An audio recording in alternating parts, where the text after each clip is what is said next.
So I don't have my bell with me, so I'm just going to ding and invite us to all come in and chime in and just take a moment to kind of shake out the morning and arrive fully.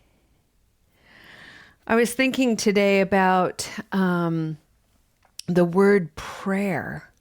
I don't know why. Just popped into my head. It's one of the foundations of mindfulness to look at our thoughts, and sort of thoughts sometimes descend into my mind up from here, like just a word or a thought, and sometimes they sort of arise like a hot flash. Nevertheless, as practitioners, we're always invited to apply a little friendly curiosity. So I was out planting some planters and the word prayer came into my mind. I'm like, oh, that's curious. And I grew up in a pretty religious home, a beautifully religious home, actually, Catholic environment, lots of prayers, lots of memorized prayers that we recited over and over and over again, which I have long since rejected for my own practice. But what's curious is how that word is sort of lingered.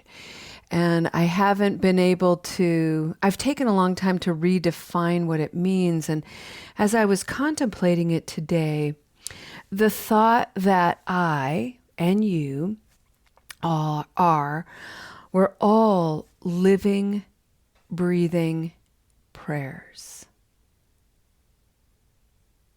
That was my thought.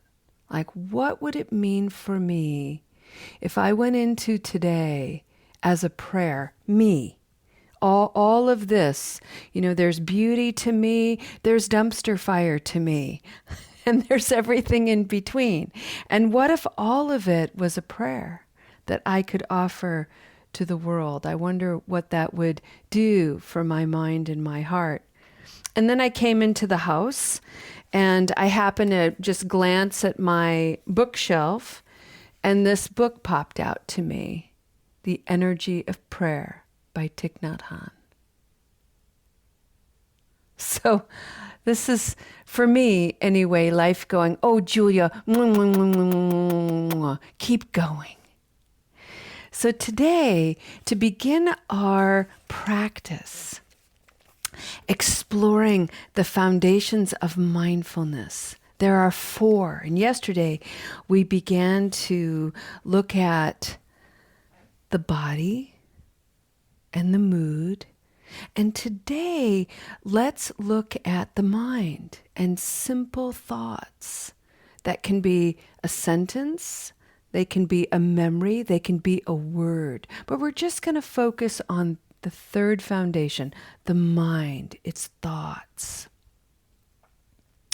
And the thought that I'd like to impart is you are a living, breathing prayer. And so the sentiment of metta, loving kindness, that I'd like to begin our practice today is it's a prayer, it's a gatha from Thich Nhat Hanh, and it has to do with gardening, which is what I was doing.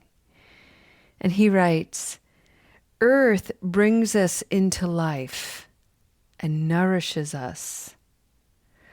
Earth takes us back again. Birth and death are present in every moment.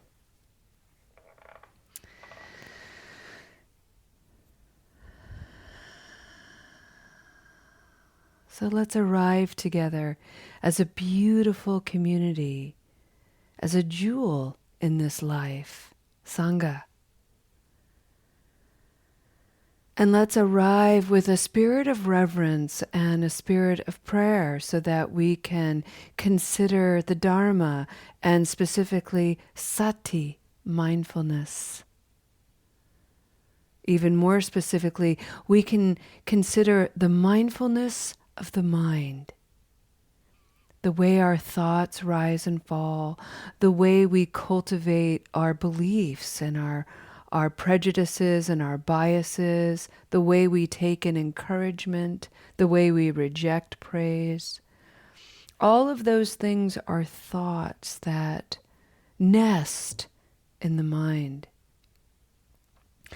To settle into this exploration with a degree of solidity, let's invite the body and our emotional landscapes to have some consciousness. And so I would encourage you to take a noble posture in the body. And that is a posture where you are very strong in the back. And you can cultivate this seated or lying down.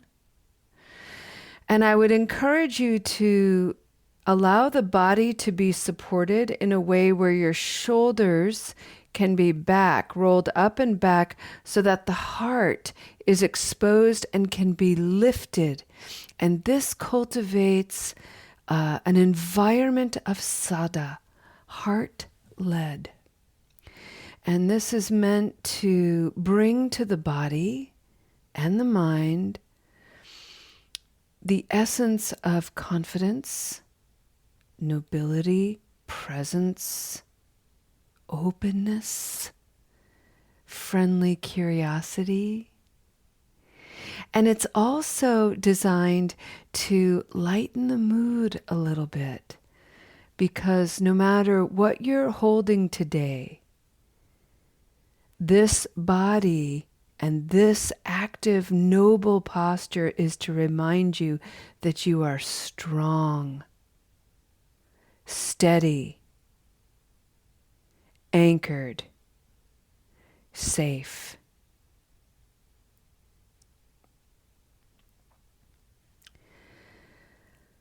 Let's breathe that together for just a moment or two.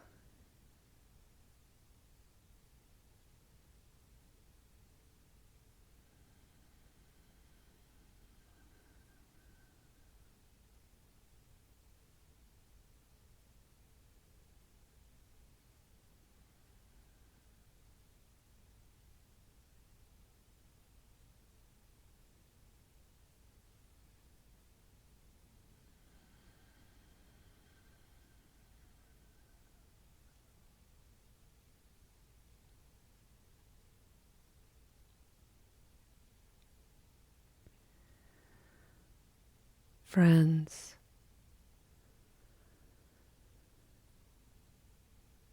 the third foundation of mindfulness, working with the mind and its thoughts, its activity.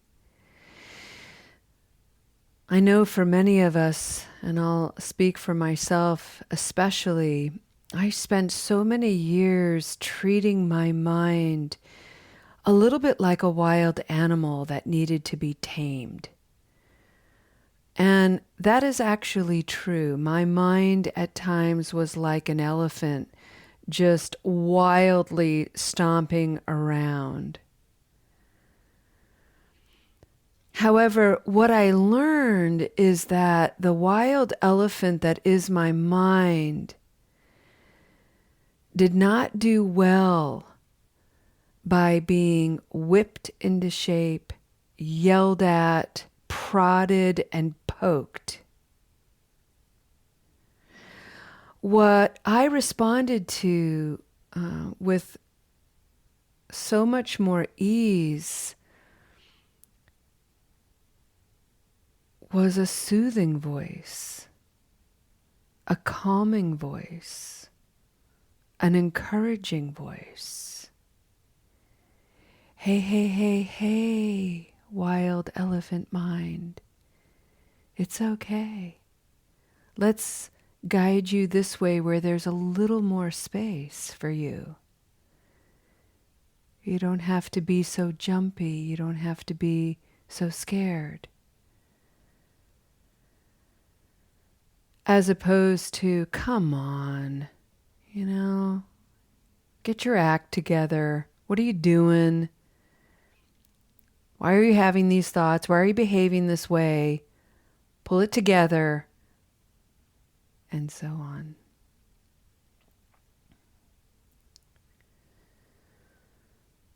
Over the years, as I've worked with my mind, I also realized that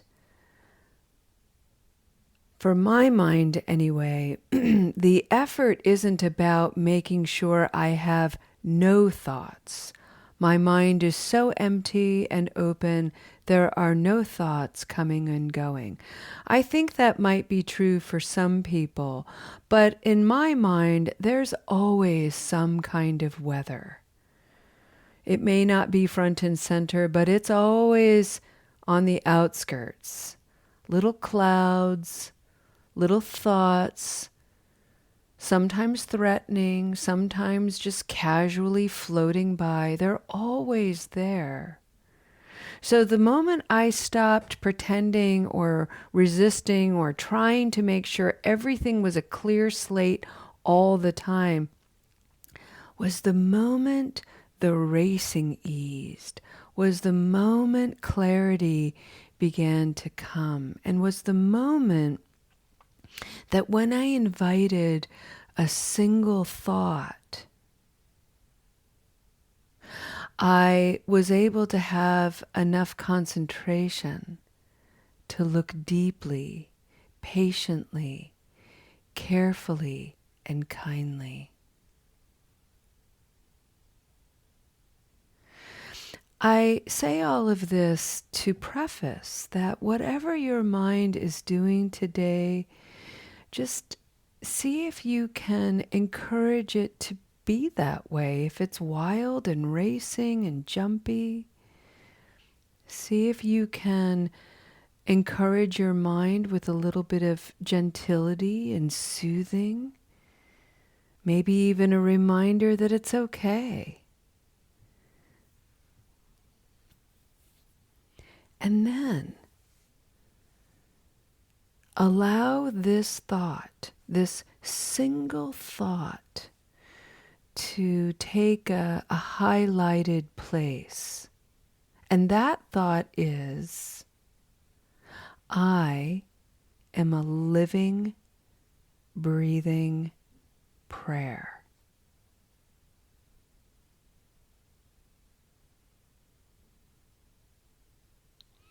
I am a living, breathing prayer.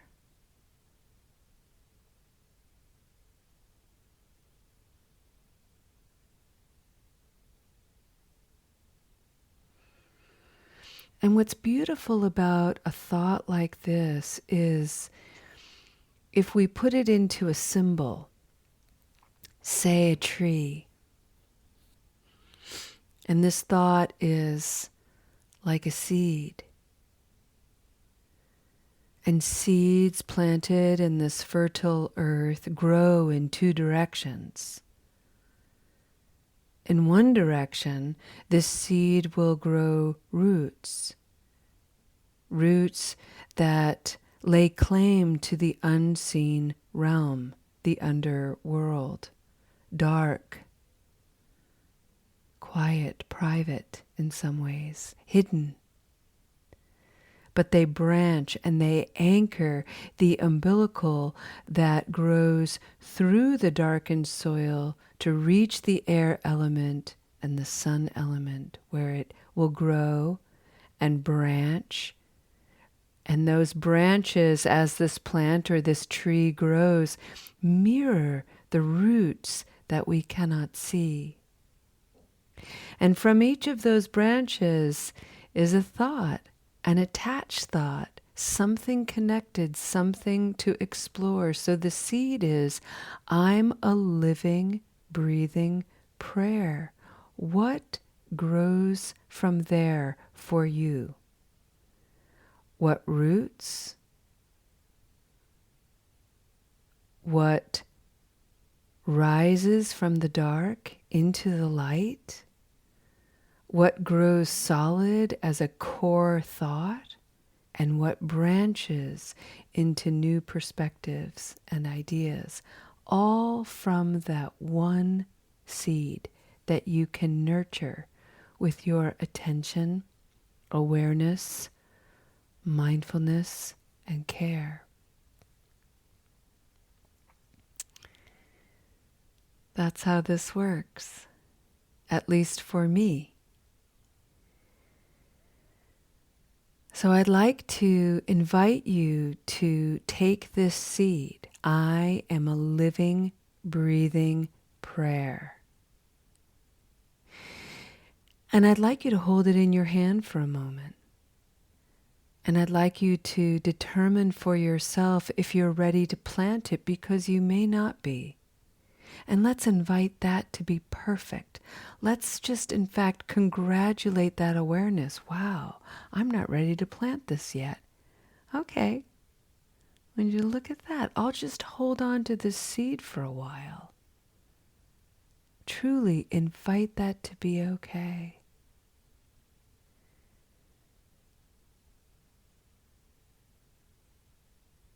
And if you are ready to plant it, go for it.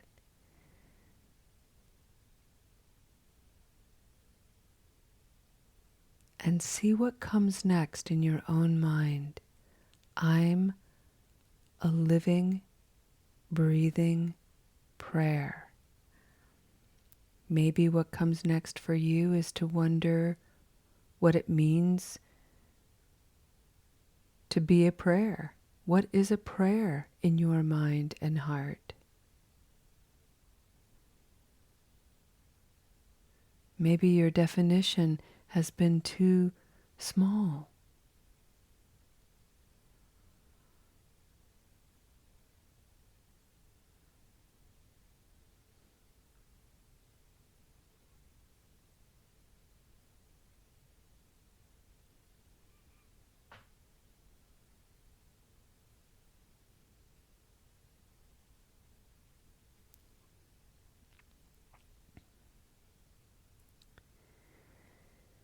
And if your definition has been too narrow,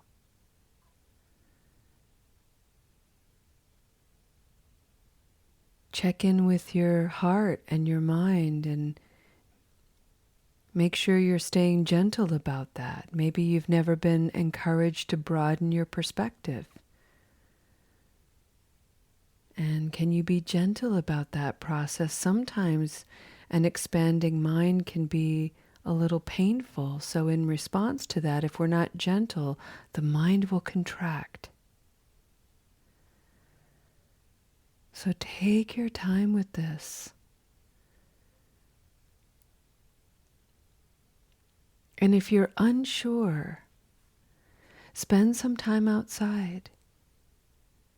Notice the elements of the earth and the air. Notice the elements of the water as it nurtures the soil. Everything is pretty slow and gentle, and everything happens in its own time and its own way. The earth is a reverent caretaker. And so if we can follow her example and apply that same reverence toward ourselves, it might make it easier to accept, or maybe not accept yet, but entertain. I am a living, breathing prayer.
Thich Nhat Hanh writes, "Earth brings us into life and nourishes us. Earth takes us back again. Birth and death are present in every moment." We are reminded, friends, that nothing exists outside of the sacred, and that includes you and me.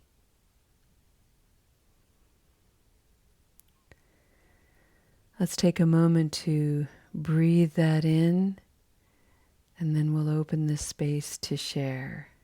Breathing in nice and deep. Breathing out.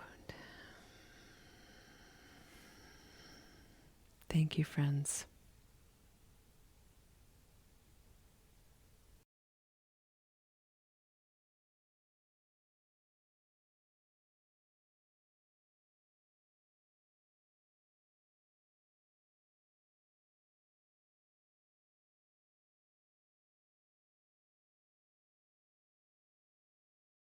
Amazing. Let's go ahead, friends, and end our practice today with a dedication of merit. And again, I'm just going to share with you from Thich Nhat Hanh's beautiful work, The Energy of Prayer. And let's take this practice into our day, and let's have it be sort of a nurturing support for how we see the world, how we see people, how we see ourselves, how we see the earth and the sky, how we see the birds and trees, how we see the traffic and all manner of man-made things and innovation. Everything, how can we see it, all of it, as sacred, as a prayer? Rose said something so beautiful. This idea that I, as a prayer, am healing the prayers of the past, and the prayers that I make today and the actions I take today inform the prayers of the future. What a beautiful thing. So incredible. Earth brings us into life and nourishes us. Earth takes us back again. Birth and death are present in every moment. Breathing in, breathing out. This beautiful practice. You here practicing, us here practicing. May it all serve as benefit to bring about peace. We'll see you next time, friends. Namaste.